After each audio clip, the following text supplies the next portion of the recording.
Segue aqui o segundo episódio da série A Faculdade de Jesus. Quero que você abra aí a Bíblia em Lucas capítulo 2, versículo 51.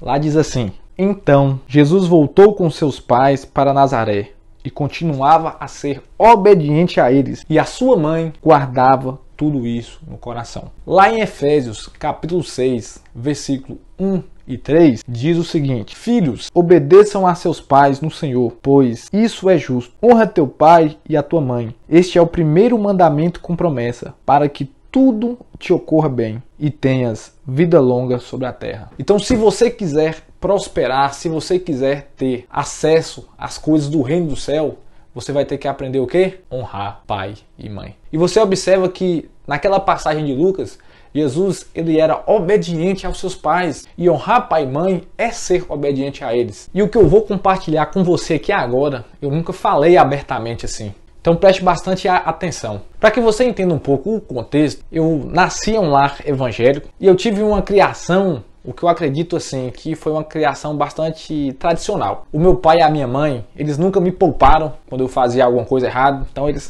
corrigiam mesmo. E os meus pais sempre me ensinaram a dar bênção aos meus tios, dar bênção aos meus avós e também às pessoas mais velhas. Então sabe aquela questão? A benção, aí tu vai lá, pega na mão e tal.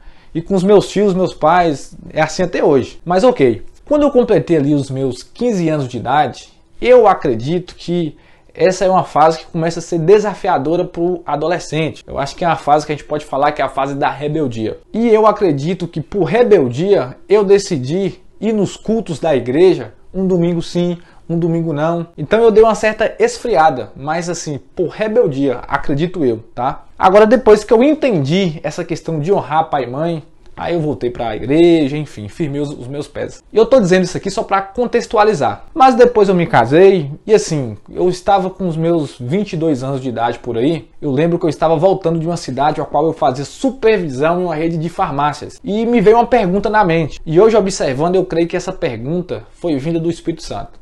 Guilherme, qual foi a pergunta? A pergunta foi essa: Guilherme, se você fosse morrer daqui 7 dias, o que você faria de diferente? E essa é a mesma pergunta que eu faço para você. Se você tivesse a certeza que você fosse morrer daqui 7 dias, o que você faria de diferente? Eu sei que naquele momento eu parei, pensei, analisei, falei, sabe de uma? O que eu ia fazer de diferente é comunicar todo o amor e toda a gratidão que eu tenho pelos meus pais. Para minha mãe, eu dizia, mãe, eu te amo, né, daquele jeito assim. E pro meu pai, eu nunca ouvi da boca dele essas palavras e também nunca tinha dito isso para ele. Falei, é isso que eu faria. E eu comecei a analisar, né, os meus amigos. Falei, cara, ó, pra você ver, tem alguns amigos que os pais não foram firmes igual os meus, e olha como eles estão hoje. A maioria deles estão perdidos. Nossa, minha mãe foi mãe demais. Nossa, meu pai foi pai demais. Eles tiveram pulso para me educar, para me corrigir. Falei, eu preciso falar isso para eles. E aí eu lembro que eu tomei essa decisão. Eu já estava casado, né? Esperei um dia e fui lá na casa deles. Aí eu cheguei lá, tava eles sentados conversando. Tentei falar. Quem disse que saiu alguma coisa?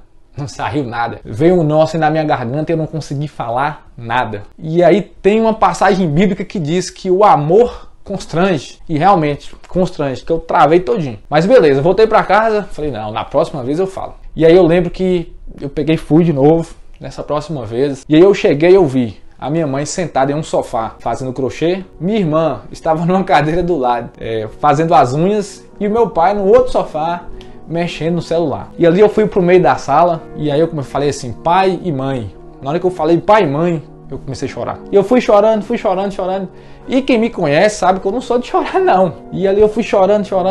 E acredito eu que passou assim na cabeça deles. Meu Deus do céu, o que aconteceu com o Guilherme? O Guilherme sempre muito forte, muito ativo e todo feliz, chorando. Nossa, deve ter acontecido alguma coisa muito séria. E ali eu chorando, e eu peguei e comecei a falar. Falei, pai e mãe, quando eu tinha 7 anos de idade, mais ou menos, eu cheguei a desejar a morte de vocês dois. E ali eu chorei. Porque era uma época que eu não entendia o porquê que vocês me prendiam tanto. Eu vi os meus amigos brincando, eu via eles mais livres e eu não entendia. E aí eu fui pra minha mãe e disse o seguinte, mãe, obrigado por cada surra que a senhora me deu. A senhora foi mãe demais, eu te amo demais, mãe. E virei pro meu pai, falei, pai, se eu for pelo menos 1/3 do homem que o senhor é, eu já tô feito. Pai, eu te amo demais. E se Deus tivesse me oferecido um pai bilionário e o Senhor, eu sou o Senhor 1000 vezes. Porque as coisas que o Senhor me ensinou, os princípios que o Senhor me ensinou desde pequeno, eu lembro até hoje. Isso tem guiado a minha vida. Mas assim, eu demorei uns 5 minutos para falar essas frases. E chorando. E naquele momento foi a primeira vez que eu vi meu pai derramar lágrimas. E ele levantou e falou assim: meu filho, eu também te amo. E eu sei que depois daquele dia começou um relacionamento totalmente diferente. Porque antes existia uma certa barreira entre mim e ele. Acredito eu que por causa dessa criação, com certeza os meus avós foram mais frios ainda. Então assim, o que eu quero dizer com isso? Honra o teu pai, honra a tua mãe. Seja obediente aos seus pais. Eu falo que os melhores mentores que eu tive na minha vida e que eu tenho são os meus pais. Até hoje, eu não encontrei nenhum conselho que eles me deram que foi errado. E isso é o que? É mandamento. E se você quiser ter acesso à abundância que Jesus tem para mim e que Jesus tem para você, honra teu pai, honra tua mãe. Obedeça, escute, porque dessa forma eu acredito que você vai prosperar. Porque quem está dizendo isso não sou eu, é a própria Bíblia. Tá certo? Então, segue aqui o segundo episódio da série A Faculdade de Jesus. #Vida Real.